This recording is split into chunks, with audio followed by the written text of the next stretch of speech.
1 Coríntios capítulo 1 diz assim a palavra do Senhor: Paulo, chamado pela vontade de Deus, para ser apóstolo de Jesus Cristo, e o irmão Sóstenes, a igreja de Deus que está em Corinto, aos santificados em Cristo Jesus, chamado para ser santos, com todos os que em todo lugar invocam o nome de nosso Senhor Jesus Cristo, Senhor deles e nosso. Graça a vós outros e paz da parte de Deus, nosso Pai, e do Senhor Jesus Cristo.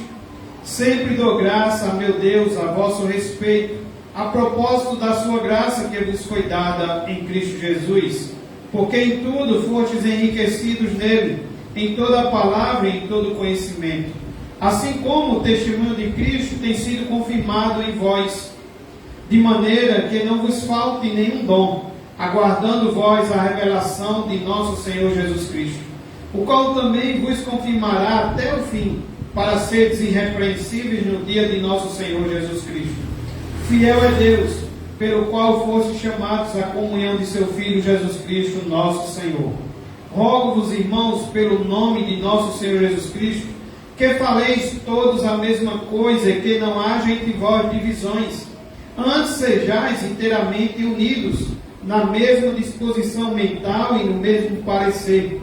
Pois a vosso respeito, meus irmãos, fui informado pelos da casa de Cloe, de que há contendas entre vós. Refiro-me ao fato de que um de vós Refiro-me ao fato de cada um de vós dizer: eu sou de Paulo, e eu de Apolo, e eu de Cefas, e eu de Cristo. Acaso Cristo está dividido? Foi Paulo crucificado em favor de vós, ou foste porventura batizados em nome de Paulo? Dou graças a Deus, porque a nenhum de vós batizei, exceto Crispo e Gaio, para que ninguém diga que foste batizados em meu nome. Batizei também a casa de Estéfanas. Além deles, não me lembro se batizei algum outro, porque não me enviou Cristo para batizar, mas para pregar o Evangelho, não com sabedoria de palavra, para que não se anule a cruz de Cristo. Certamente a palavra da cruz é loucura para os que se perdem, mas para nós que somos salvos, poder de Deus. Pois está escrito: destruirei a sabedoria dos sábios e aniquilarei a inteligência dos instruídos. Onde está o sábio? Onde o escriba? Onde o inquiridor deste século? Porventura não tornou Deus loucura a sabedoria do mundo? Visto como na sabedoria de Deus o mundo não conheceu por sua própria sabedoria, aprove a Deus salvar os que creem pela loucura da pregação. Porque tanto os judeus pedem sinais como os gregos buscam sabedoria. Mas nós pregamos a Cristo crucificado, escândalo para os judeus, loucura para os gentios. Mas para os que foram chamados, tanto judeus como gregos, pregamos a Cristo, poder de Deus e sabedoria de Deus. Porque a loucura de Deus é mais sábia do que os homens, e a fraqueza de Deus é mais forte do que os homens. Irmãos, reparai, pois, na vossa vocação, visto que não foram chamados muitos sábios segundo a carne, nem muitos poderosos, nem muitos de nobre nascimento. Pelo contrário, Deus escolheu as coisas loucas do mundo para envergonhar os sábios, e escolheu as coisas fracas do mundo para envergonhar as fortes. E Deus escolheu as coisas humildes do mundo e as desprezadas, e aquelas que não são, para reduzir a nada as que são, a fim de que ninguém se vanglorie na presença de Deus. Mas vós sois dele, em Cristo Jesus, o qual se nos tornou da parte de Deus sabedoria e justiça e santificação e redenção, para que, como está escrito, aquele que se gloria, glorie-se no Senhor. Bondoso Deus, obrigado ao Senhor por mais um dia do Senhor. Estamos aqui, obrigado pela presença, pela vida de cada irmão, Senhor, que por meio de Cristo Jesus o Senhor alcançou, perdoou seus pecados e nos uniu. Como disse a irmã Natália, aqui estamos representando o teu povo nessa noite, ó Senhor.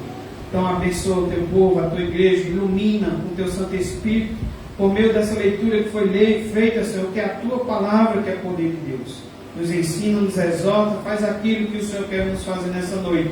Te oramos e pedimos em nome de Jesus. Amém. Meus irmãos, a mensagem de hoje, no capítulo 11 de 1 Coríntios, tem como tema Igreja, o povo chamado por Deus.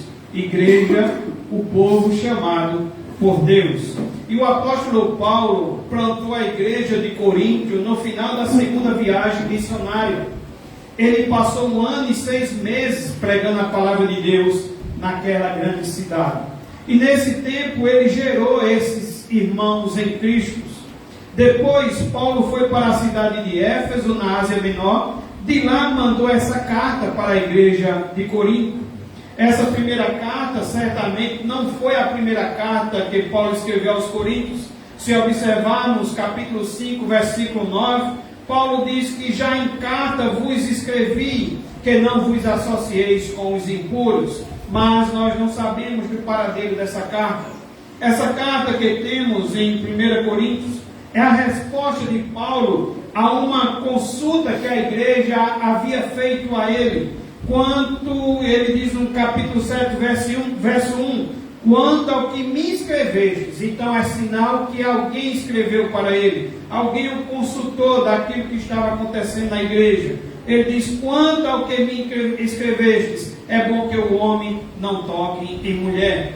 E a problemática que a igreja estava vivendo chegou ao conhecimento de Paulo em Éfeso por intermédio de uma irmã da igreja de Corinto, a qual o apóstolo Paulo relata que foi chamada de nome Cloe.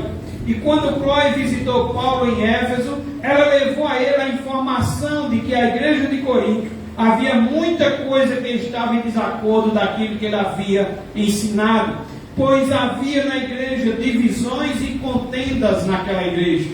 Paulo escreve esta carta então como que trazendo resposta, como que trazendo soluções de Deus para o problema que a igreja estava vivenciando.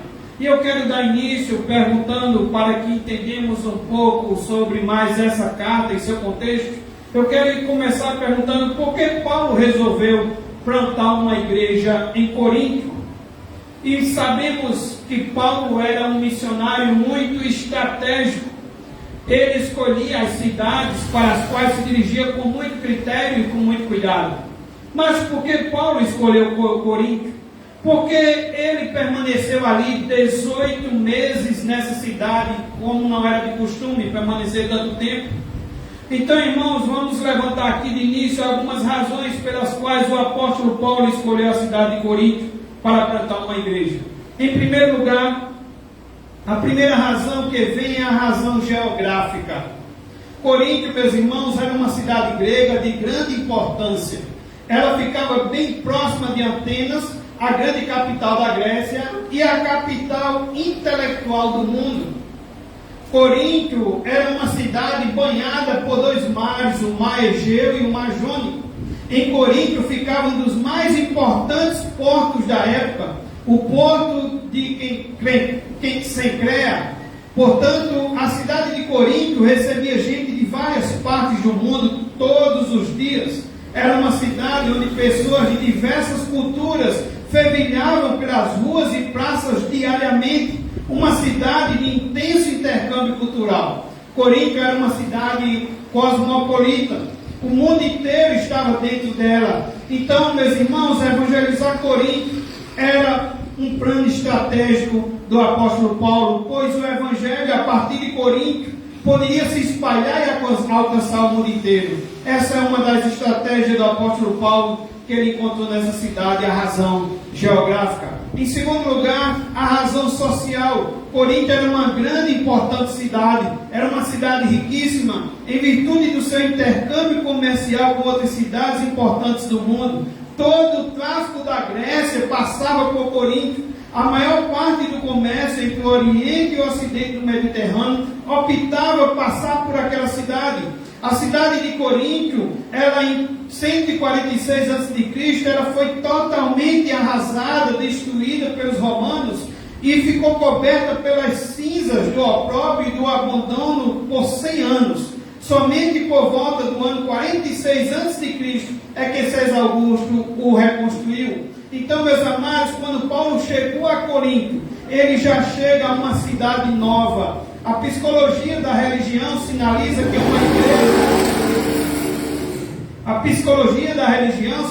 que uma igreja numa cidade nova e florescente tem mais probabilidade de crescimento do que em uma cidade antiga, onde a tradição religiosa já estava arraigada. Paulo entendeu que o florescimento da cidade favorecia a semeadura do Evangelho e pavimentava o caminho para a plantação de uma nova igreja. A outra razão é a razão cultural. Corinto era uma das cidades mais importantes do mundo naquela época, podemos dizer por 3 razões: pelo seu comércio. Corinto, por ser uma cidade marítima, tinha um porto, e naquela época era uma rota comercial importante, e o comércio do mundo passava por ali. Isso foi visto por Paulo como uma porta aberta para a pregação. Plantar uma igreja em Corinto era abrir janelas de evangelização para o mundo.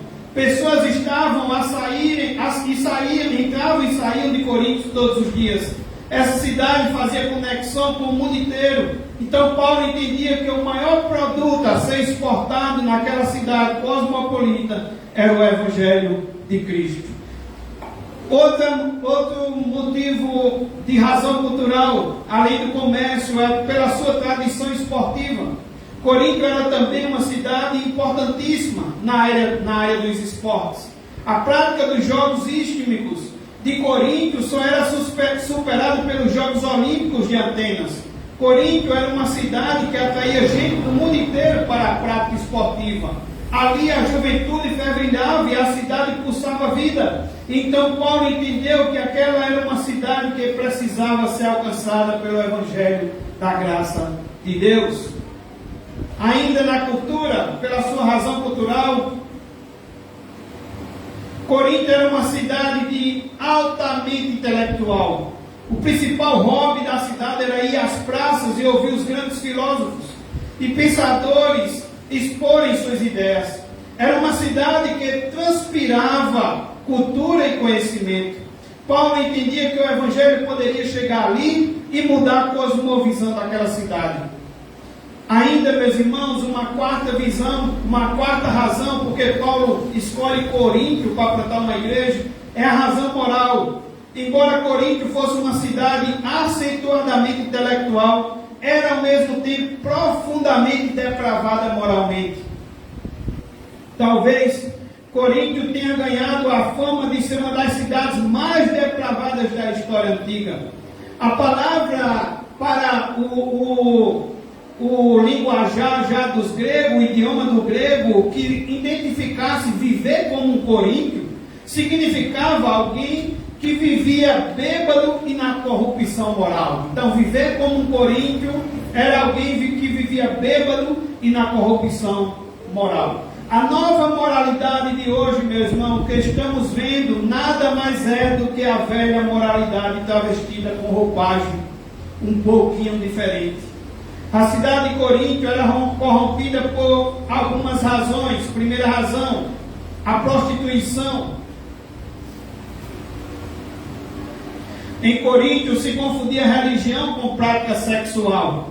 Naquela cidade, a deusa Afrodite era adorada e tinha o seu templo sede em uma montanha com mais de 560 metros de altura na parte mais alta daquela cidade. Afrodite era considerada a deusa do amor. Os estudiosos afirmam que mais de 10.000 sacerdotisas trabalhavam como prostitutas cultuais nesse templo de Afrodite. Milhares de coríntios adoravam seus deuses visitando essas sacerdotisas. Se não bastasse isso, essas prostitutas cultuais à noite desciam para a cidade de Corinto e se entregavam aos muitos marinheiros e turistas que ali chegavam de todos os cantos do mundo. Então, meus irmãos, o clima da cidade era profundamente marcado pela promiscuidade sexual. Uma outra coisa que afeta a questão moral era o homossexualismo. Corinto era a cidade onde ficavam os principais monumentos de Apolo. Esse deus grego representava o ideal da beleza masculina. A adoração a Apolo induzia a juventude de Corinto, bem como a juventude grega em geral, a se entregar ao homossexualismo.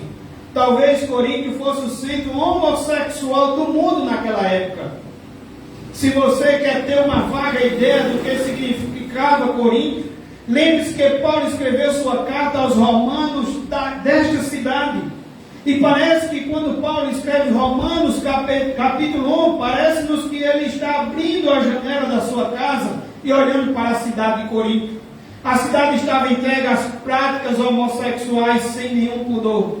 Muitos membros da igreja de Corinto, antes de sua conversão, tinham vivido na prática do homossexualismo. Ainda na questão moral, a carnalidade. Havia na igreja de Corinto divisões e práticas sexuais desregradas. Os próprios crentes estavam entrando em contendas e levando suas queixas aos tribunais do mundo. Havia sinais de confusão a respeito do casamento e incompreensão a respeito da liberdade cristã. Os crentes ricos se embriagavam na ceia e os pobres passavam fome. Havia confusão com respeito aos dons espirituais, à ressurreição dos mortos e às ofertas. Tudo isso foi diagnosticado por Paulo naquela igreja. A igreja tinha conhecimento, mas a igreja não tinha amor. A igreja tinha carisma, mas a igreja não tinha caráter. Na verdade, era uma igreja infantil e carnal. Em quinto lugar, meus irmãos, havia uma outra razão porque Paulo decide escolher aquela igreja, aquela cidade para plantar uma igreja, é a razão espiritual. Corinto era uma cidade com muitos deuses e muitos ídolos. Até hoje, quando se visita Corinto, você pode visualizar enormes estátuas e monumentos que foram dedicados aos deuses. Paulo entendeu que eles estavam precisando do verdadeiro Deus. Onde ele encontrava uma sinagoga, ali ele iniciava o seu trabalho de evangelização. A sinagoga era uma ponte para o apóstolo Paulo. Paulo usou essa ponte para levar o evangelho para toda a cidade. Havia, meus irmãos, muitos problemas doutrinários. Por exemplo, o sustento do próprio apóstolo Paulo. Paulo precisou trabalhar em Corinto para o próprio sustento, pois a igreja não estava disposta a sustentá-lo. Logo que chegou a Corinto, Paulo começou a fabricar tendas com a ajuda dos irmãos Priscila e Áquila, deixando de investir totalmente seu tempo na pregação do Evangelho. Mais tarde, Paulo exortou os crentes de Corinto, dizendo, lá em 2 Coríntios capítulo 11, 8 e 9, que precisou despojar outras igrejas para poder servi-los. E nesse particular, onde eles faltam com o sustento do apóstolo Paulo, a igreja de Corinto foi inferior a todas as demais igrejas, 2 Coríntios 12, 13. Paulo chegou mesmo a usar uma linguagem de ironia, dizendo, perdoe-me. Veja que interessante, perdoe-me por ter sido injusto com vocês, não exigindo que era dever de vocês o meu sustento. Paulo começa essa carta como um pastor sensível, fazendo elogios à igreja. Talvez, meus irmãos, se a gente não visse esses elogios, esses primeiros versículos do capítulo 1, talvez nós iríamos começar a perguntar, será que os crentes de Corinto eram verdadeiros crentes? Eram verdadeiramente crentes? Será que a igreja de Corinto era uma igreja cristã? E aí, Paulo está falando no capítulo 1 sobre a vocação do cristão. Paulo fala sobre 3 chamados que eu quero ver com você nessa noite. O versículo 2, Paulo fala do chamado à santidade. No versículo 9, Paulo fala do chamado à comunhão.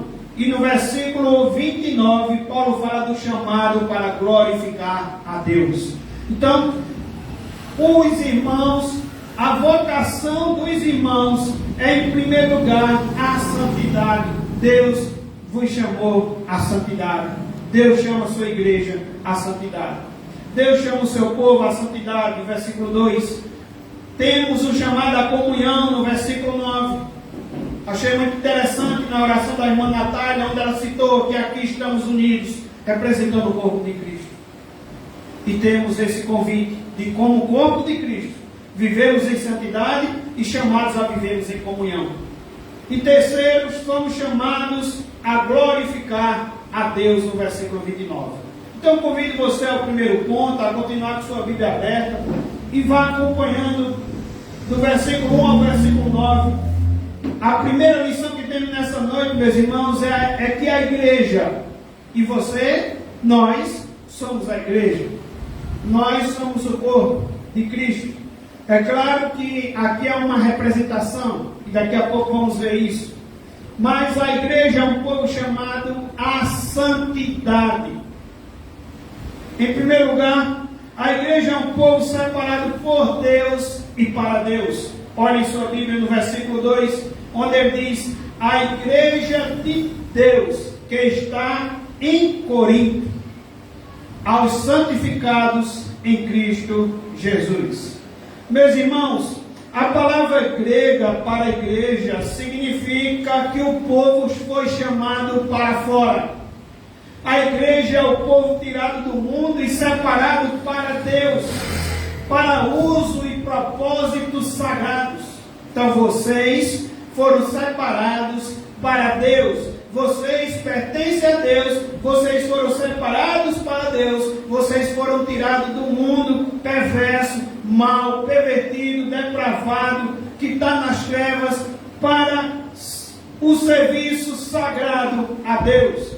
Cada igreja tem dois endereços. Essa igreja aqui é a igreja em Coríntio, e também o outro endereço é a igreja que está em Cristo. Assim também, meus irmãos, a igreja congregacional em Umbuzeiro, ela tem dois endereços. É a igreja congregacional que está em Umbuzeiro e a igreja congregacional que está em Cristo. É uma parte da igreja universal, e não universal do reino de Deus, mas universal de todos os santos, que também está em Cristo. Então, meus amados, a igreja é uma assembleia local, mas também está ligada à igreja universal, que é o corpo de Cristo. Nós sabemos que nós representamos aqui nessa noite o corpo de Cristo, mas não somos o corpo de Cristo na sua totalidade. Há crentes congregando em outro local, nessa cidade, há crentes congregando em outro país, em outra cidade, em outro estado, e assim por diante, irmãos. De modo que nós nem imaginamos, nem sabemos essa quantidade. Mas o texto nos deixa claro que a igreja, Paulo escreve a quem? A igreja de Deus. E essa igreja mostra também que essa igreja ela tem um dono. A igreja de Deus significa que a igreja tem um dono. A igreja é de Deus. A igreja, meus amados, muitas vezes, quem sabe, usamos algumas frases como Deus abençoe a nossa igreja. Às vezes eu uso essa frase também. Às vezes acho estranho quando alguém diz assim: ô Ed, como está a tua igreja? Acho também muito estranho. Ou quando alguém diz: vamos lá na igreja de Eric. A igreja tem um dono, meus irmãos, e o dono é Deus. O dono não é eu, o dono não é você, a igreja não é nossa, a igreja é de Deus. Paulo chega a dizer aos presbíteros da igreja em Éfeso que a igreja é de Deus, porque ele a comprou com o seu sangue, com o sangue do seu filho. Não se trata, portanto, da igreja de Corinto. Ele apenas diz aqui a igreja de Deus, e essa igreja de Deus, ela está ali com endereço aonde? Em Corinto. Hoje, a igreja de Deus também, a palavra do Senhor está também nos direcionando nessa noite, a igreja de Deus, que também está em Umbuzeiro.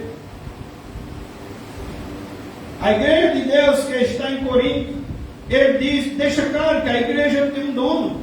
Então Deus nunca passou a procuração para nós, transferindo-nos o direito da posse da igreja. A igreja só tem um dono, e esse dono é Jesus Cristo. Em terceiro lugar, meus irmãos, a igreja é chamada para a santidade. Versículo 2 ainda, ele diz: a igreja de Deus que está em Coríntio, aos santificados em Cristo. Meus irmãos, aqui temos dois tipos de santificação: santificação posicional e santificação processual. Santificação posicional, meus irmãos, eu quero deixar claro aqui para os irmãos, e já falei em outras vezes, é que todo crente que é santificado em Cristo, todo crente que entregou a vida a Cristo, ele já é santo. Essa é uma santificação posicional. A igreja de Deus que está em Corinto santificados em Cristo Jesus. Toda pessoa que crê em Jesus é santa. Essa é a santificação posicional. A teologia católica diz que uma pessoa santa é aquela que depois de morta é canonizada. E não é isso que diz as Escrituras. Ser santo é estar em Cristo. Esta é a santificação posicional. É um ato e não um processo. Santificação em Cristo é posicional. Você está em Cristo, você foi separado por Deus, e isso para sempre.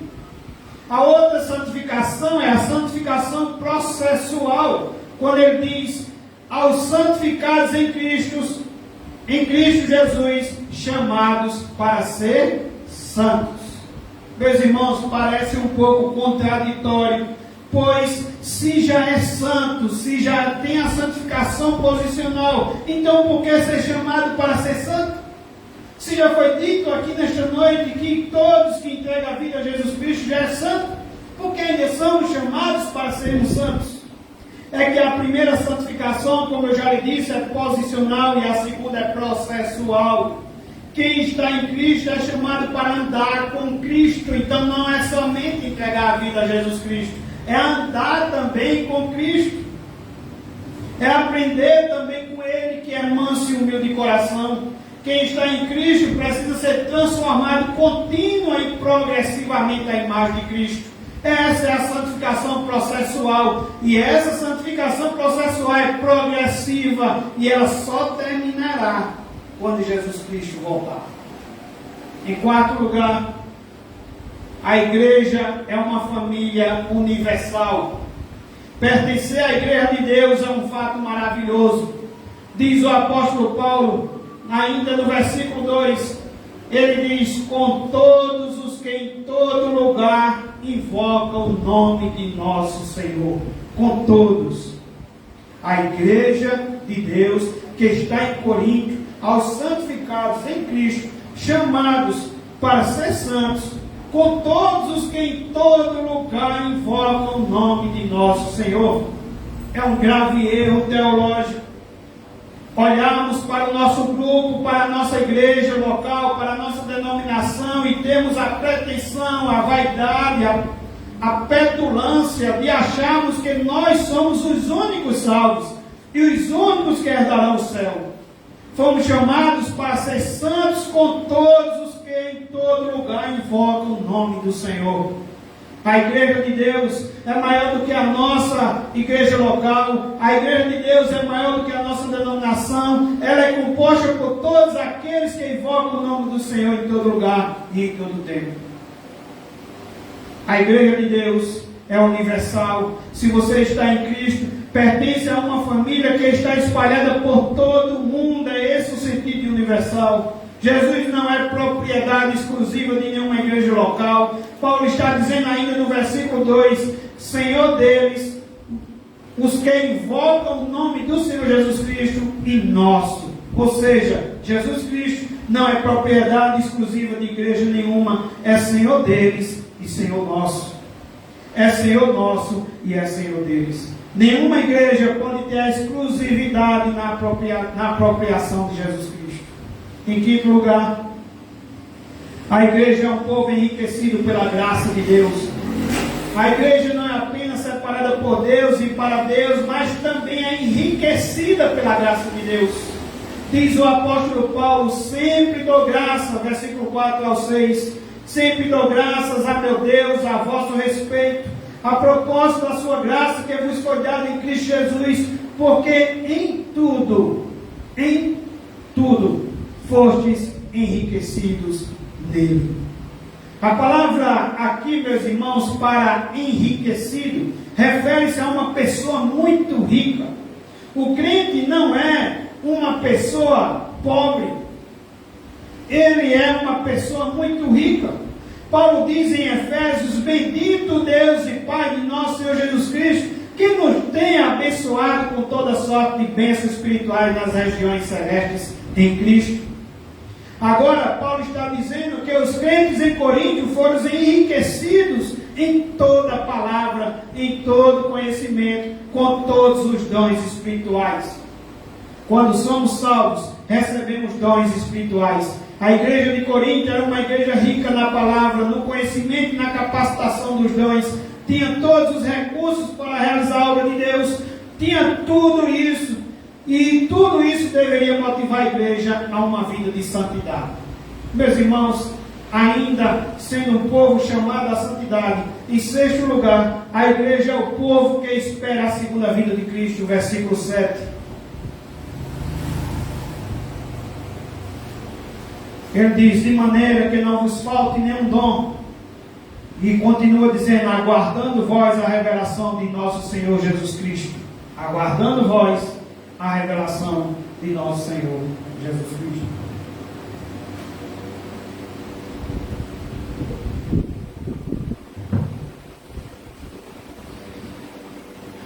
O que mais motiva, meus irmãos, a igreja a ser santa?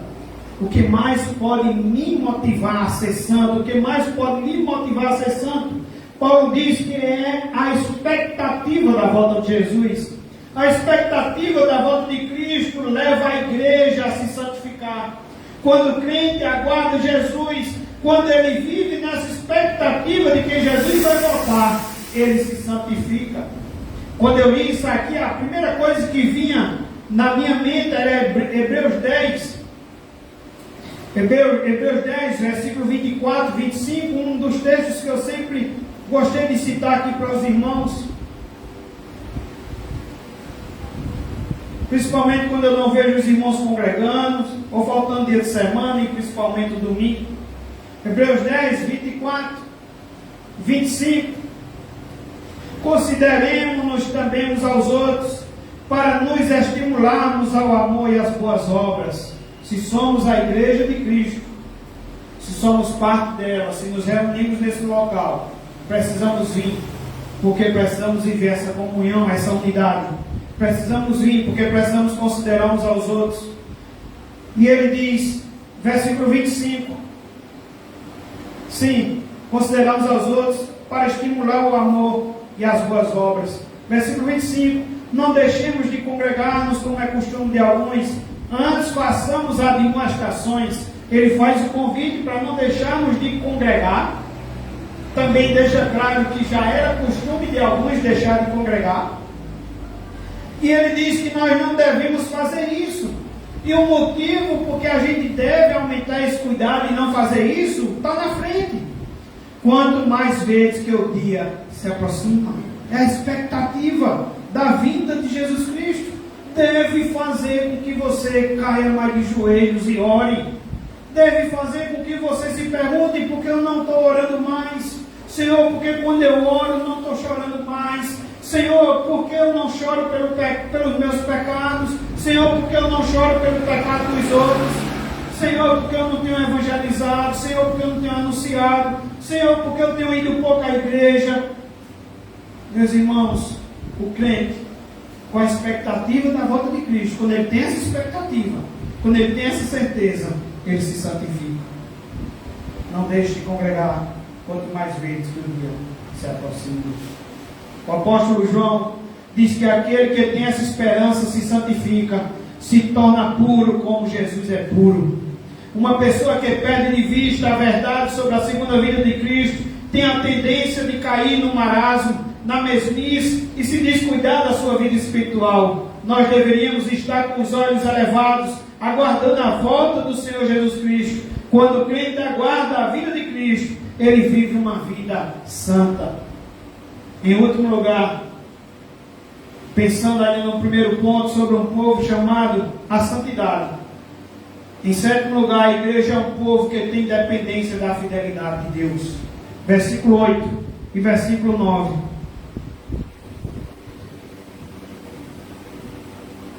Versículo 8 e versículo 9. O qual também vos confirmará até o fim. Glória a Deus.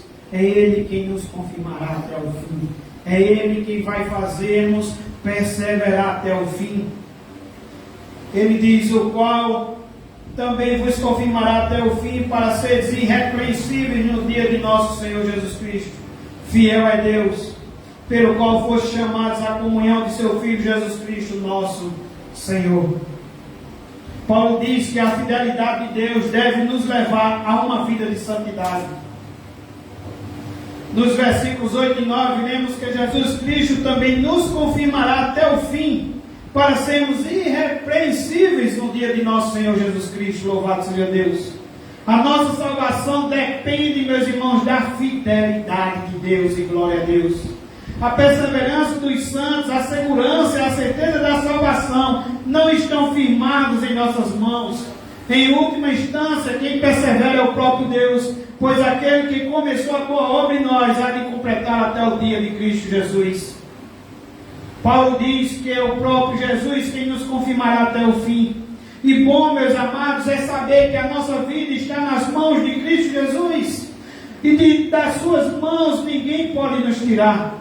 É bom saber, meus irmãos, que os problemas da vida não podem nos tirar das mãos de Deus, nem nos afastar do seu amor. É o Senhor quem nos confirma até o fim. A nossa salvação é garantida por Deus até o final. Mas ainda, em segundo lugar, depois de vermos que a igreja, do versículo 1 ao versículo 9, é um povo chamado à santidade, em segundo lugar, a igreja é um povo chamado à comunhão fraternal. Depois que Paulo elogiou a igreja e falou da sua posição em Cristo, começou a tratar dos problemas de divisão que estava afligindo a igreja.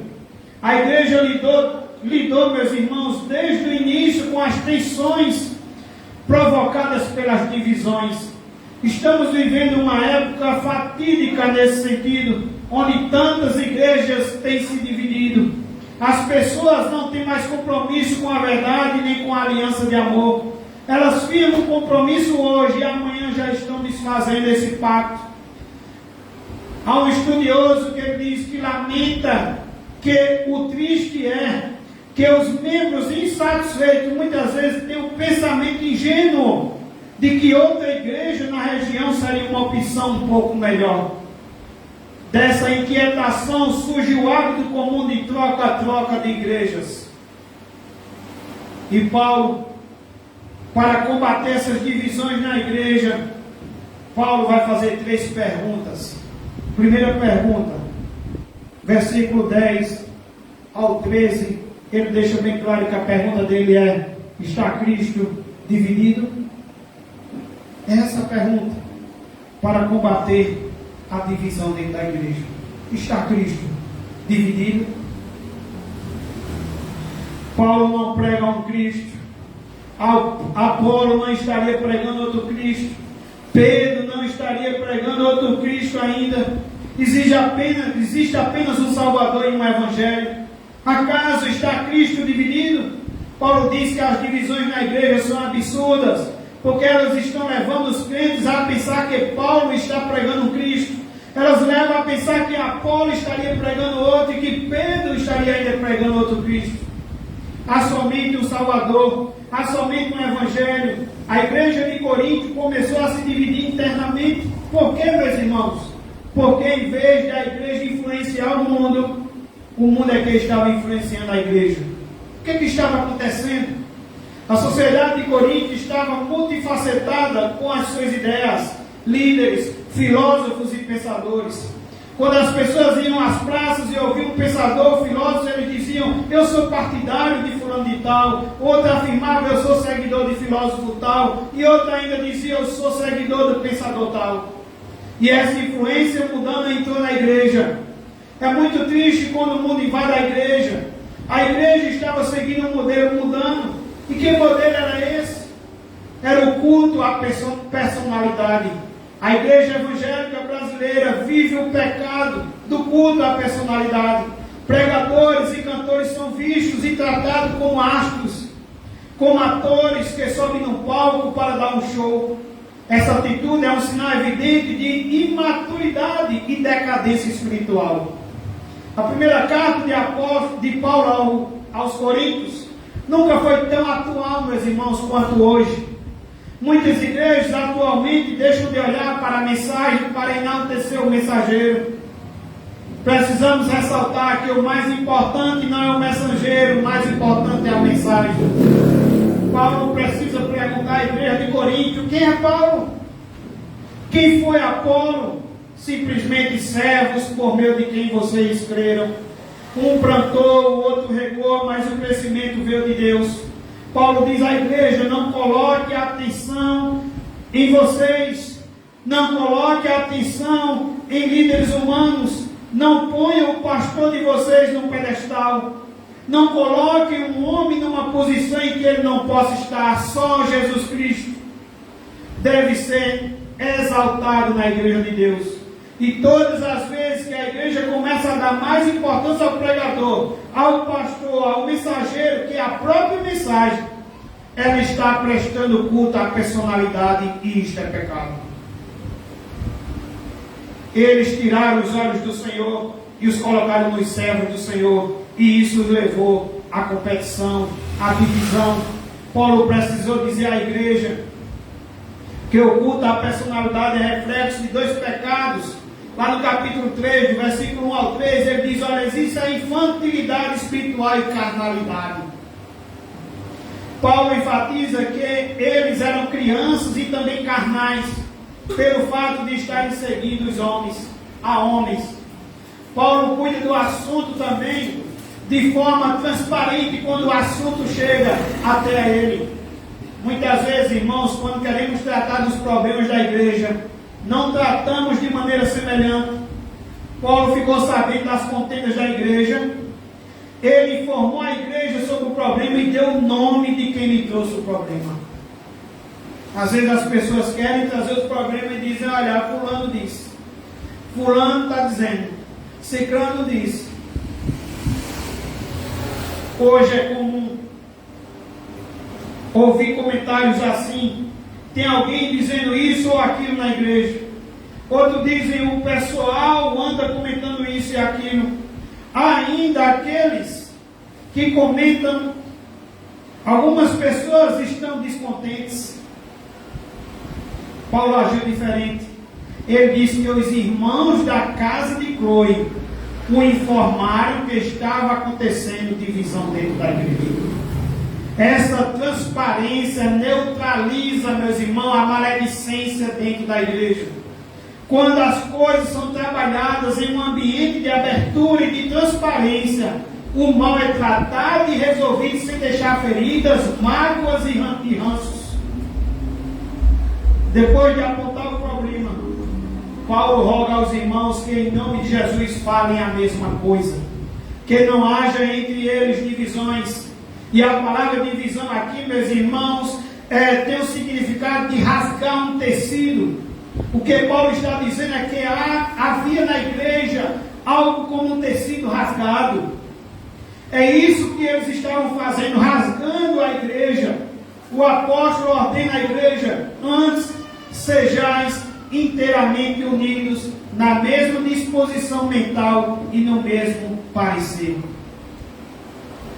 Paulo menciona 4 partidos dentro da igreja de Corinto, onde alguns diziam: eu sou de Paulo, e eu de Apolo, e eu de Cefas, e eu de Cristo. Por que 4 partidos dentro da igreja? Quais eram esses partidos?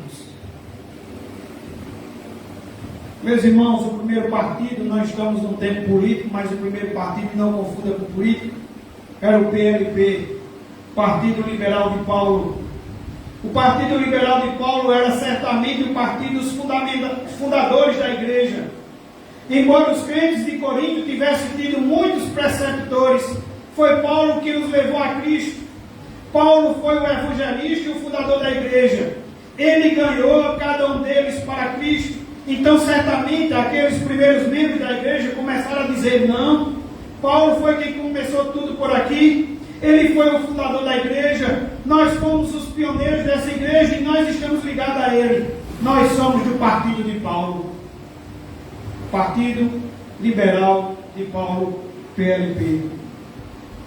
Talvez os que engrossavam esse partido fossem também aqueles indivíduos que seguiam a linha de pregação de Paulo, por exemplo, da liberdade cristã, não ficando atrelados ao legalismo que os judeus queriam impor.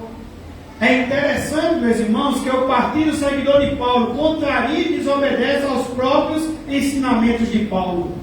O apóstolo não havia autorizado aqueles irmãos a colocá-lo numa posição de destaque. que ele jamais pedira ou jamais poderia ocupar. O segundo partido era o PFA, Partido Filosófico de Apolo. Nós poderíamos chamá-lo de Partido Filosófico de Paulo. E por que era o Partido Filosófico de Apolo? Porque Apolo era da cidade de Alexandria, a segunda maior cidade do mundo. Alexandria era o centro da atividade intelectual do mundo. Os alexandrinos eram entusiasmados com as elegâncias literárias. Foram eles quem intelectualizaram o cristianismo. Os que diziam pertencer a Apolo eram, sem dúvida, os intelectuais que estavam lutando para que o cristianismo se convertesse rapidamente numa filosofia em lugar de uma religião. É muito provável, portanto, que o grupo de Apolo tinha sido o grupo dos intelectuais, daqueles que governavam de um discurso, que gostavam de um discurso bem elaborado, eloquente e cheio de beleza retórica. Aquele grupo formou uma elite cultural dentro da igreja. Havia um outro partido, o partido PCP, Partido Conservador de Pedro. O Partido Conservador de Pedro era composto possivelmente pelos judeus e pelos prosélitos que se tornaram judeus por meio da circuncisão. Muitos gentios aderiram à fé judia e eram chamados de pessoas tementes a Deus. Essas pessoas iam à sinagoga, estudavam a lei e observavam os ritos judeus. Paulo sempre visitou as sinagogas para lhe anunciar o Evangelho, pois entendia que essas pessoas já tinham começado um processo de busca espiritual. Os membros da sinagoga normalmente eram conservadores e gostaram de observar os ritos e as cerimônias judias. Como o apóstolo de Pedro, como o apostolado de Pedro foi direcionado especialmente aos da circuncisão, havia dentro da igreja de Corinto um grupo que seguia a liderança de Pedro. Por último, existiu o Partido Cristão de Jesus, PCJ. É bem provável que esse partido, com o nome mais bonito, fosse o mais problemático. Talvez esse fosse o partido exclusivista. Os membros desse grupo evidenciavam um orgulho espiritual sutil, dando a entender que eles eram os únicos cristãos verdadeiros. Talvez esse partido dissesse o seguinte: quem não estiver do nosso lado, está fora. Quem não estiver no nosso grupo, não tem salvação. Quem não jogar no nosso time, nem defender a nossa bandeira, não pertence à igreja verdadeira. Talvez fosse o grupo dos que eu consideravam os iluminados, os espirituais, com quem Deus falava diretamente. Esse grupo não se submetia a qualquer liderança humana. Você conhece pessoas assim? Pessoas que não se submetem à liderança e que pensam ter um canal de comunicação diretamente com Deus. Pessoas que julgam não mais precisar da Bíblia, porque agora Deus revela tudo a elas. Paulo mostra, porém, que essa atitude é carnal. Pergunta o apóstolo: acaso Cristo está dividido? Não, Cristo não está dividido, ele não pode ser dividido. Para resolver o problema da divisão na igreja, Paulo faz uma segunda pergunta. No versículo 13 ao 17, Paulo deixa a pergunta: vocês foram batizados em nome de Paulo? Qual foi a primeira pergunta? Está Cristo dividido? Para combater a divisão na igreja. A segunda pergunta é: vocês foram batizados em nome de Paulo? Paulo trata o problema da divisão na segunda pergunta. Vocês foram batizados em nome de Paulo? Paulo não está diminuindo aqui o valor do batismo, mas está colocando no seu devido lugar.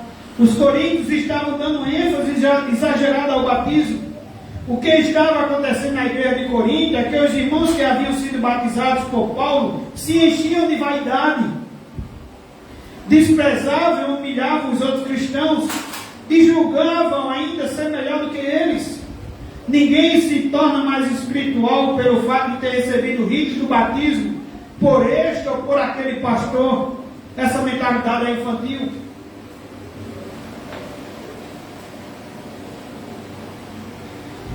Outros estavam se orgulhando de terem sido batizados em nome de Apolo. Você conhece pessoas que acham que têm mais privilégios espirituais por ter sido batizados pelo pastor fulano ou nas águas do Rio Jordão. Paulo está dizendo que isso não é importante. É errado você identificar qualquer nome de homem no seu batismo, além do nome de Jesus. O seu batismo não vincula você com a pessoa que o batizou. O seu batismo vincula você com Cristo. Em terceiro lugar, Paulo faz a última pergunta para combater a divisão na igreja. Foi Paulo crucificado por vocês? Versículo 13 ao 25. Paulo faz essa terceira pergunta. Foi Paulo crucificado por vocês, por vós? Paulo agora levanta um dos grandes temas desse capítulo, a cruz de Cristo. A cruz, meus irmãos, ocupa um lugar central na proclamação do Evangelho. Paulo introduz um contraste entre o poder do Evangelho e a fraqueza da sabedoria humana. Ele mostra que os grupos que existiam dentro da igreja olharam para a cruz em três perspectivas diferentes. Paulo diz no versículo 23 e 24: mas nós pregamos a Cristo crucificado, escândalo para os judeus, loucura para os gentios, mas para os que foram chamados, tanto judeus como gregos, pregamos a Cristo, poder de Deus e sabedoria de Deus. Paulo está dizendo que alguns aqui tropeçavam na cruz. Quem tropeçou na cruz? Primeiro, os judeus. Por que os judeus tropeçaram na cruz? Porque eles aguardavam um milagre. Nos evangelhos, os judeus estão sempre chegando perto de Jesus pedindo milagres. E Jesus nunca fez milagre para agradar ninguém. Eles estavam acostumados a uma história de grandes milagres. E eles aguardavam o Messias vencedor que iria quebrar o jugo dos seus inimigos. E na plenitude dos tempos veio o Messias sofredor, aquele que se fez carne e morreu na cruz. Não era isso que os judeus esperavam, por isso eles tropeçaram na cruz. Quem tropeçou na cruz? Os gregos. O maior problema dos gregos era em relação à cruz. Para os gregos, a cruz era uma tolice, porque eles enfatizavam a sabedoria. Eles escarneceram da cruz. Mas Paulo pergunta: onde está o sábio? Onde está o escriba? Onde o inquiridor deste século? No versículo 20, Paulo está dizendo que a sabedoria do homem não conseguiu atingir o conhecimento pessoal de Deus. E não levou o homem ao conhecimento da salvação. O tempo áureo dos gregos e dos romanos e a filosofia de Sócrates, Platão e Aristóteles não lhes trouxeram iluminação espiritual. O apogeu da filosofia grega na Idade de Ouro, o século de Péricles, foi considerado por Paulo como tempo de ignorância e cegueira. A sabedoria deles não os habilitou a conhecer a Deus, nem a receber a salvação. Paulo diz que Deus deu um grande zero para a sabedoria humana, pois ela não conseguiu conduzir o homem à salvação.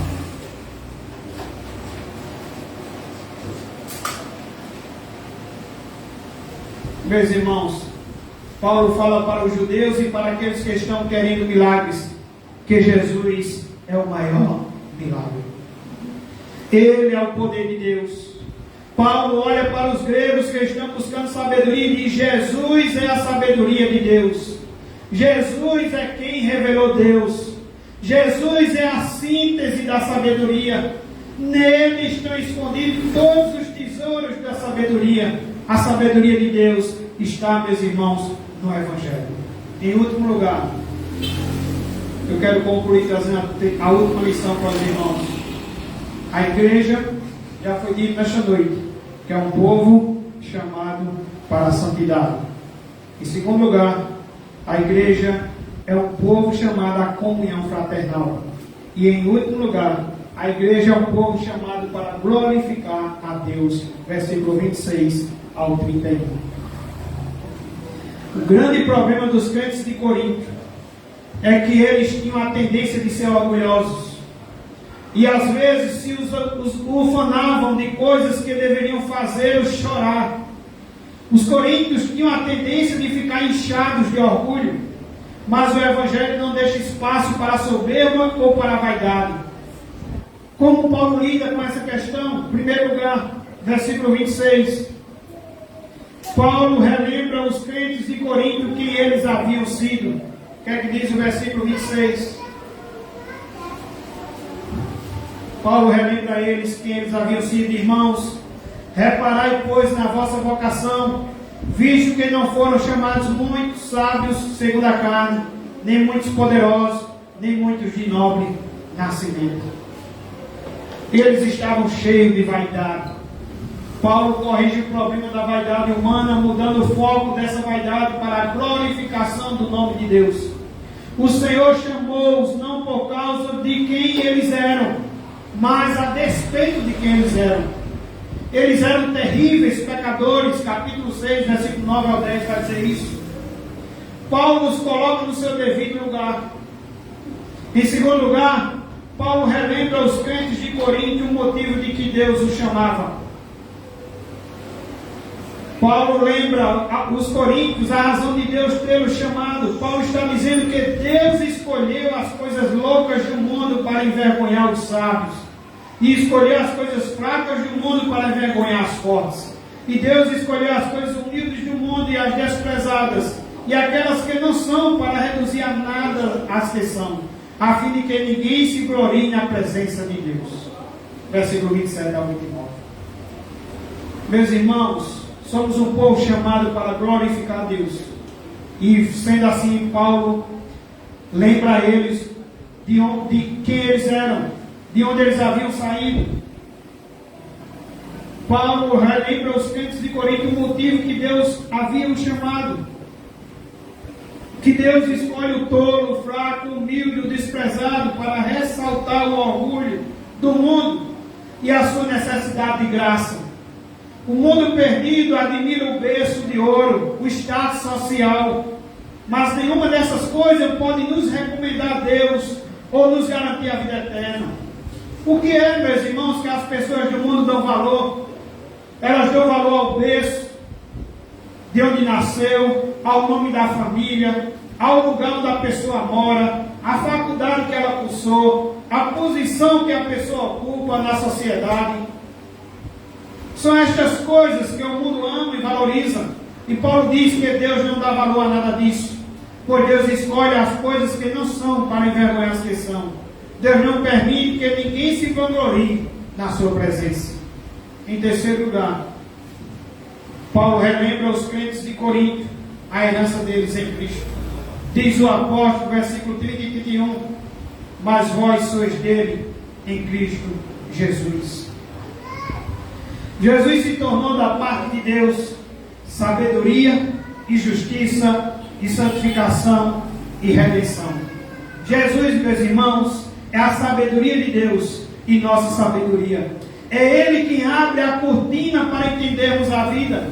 Se não olharmos para a vida através da lente de Jesus, não entenderemos o significado da vida. Jesus é para você justiça, pois Ele é quem restaura a sua relação com Deus. Jesus é para você igualmente santificação, porque é através dele que você é separado para servir a Deus. Jesus é para você redenção, porque foi Ele quem pagou o preço para que você fosse salvo, e é Ele quem virá em glória para levar você para a casa do Pai, onde você reinará com Ele para sempre. Vemos aqui os 3 tempos da nossa salvação. O tempo passado, nós fomos salvos porque Jesus é a nossa justiça, fomos justificados. O tempo presente é porque estamos sendo salvos, porque Jesus é a nossa santificação. E o tempo futuro, nós seremos salvos porque Jesus é a nossa redenção. Nós aguardamos esse dia, quando o nosso corpo será redimido da presença e do poder do pecado. Quero concluir aos irmãos, essa mensagem, dizendo aos irmãos que poderíamos olhar para esta igreja terrível, a igreja de Corinto, que igreja, e dizermos que igreja terrível, que igreja problemática. Mas antes de nós condenarmos a igreja de Corinto, precisamos olhar para dentro de nós. Precisamos olhar para dentro da nossa igreja, dentro de nós mesmos, e dizer: meu Deus, como eu estou em relação a esta palavra? Como eu estou em relação a esta palavra? Que Deus nos ajude a entender nosso chamado, porque Deus nos chamou para a santidade. Deus nos chamou para estarmos unidos a Jesus. E Deus nos chamou para glorificarmos a Deus.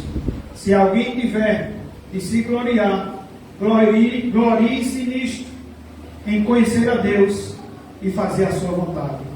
Que o Senhor nos ajude, em nome de Jesus.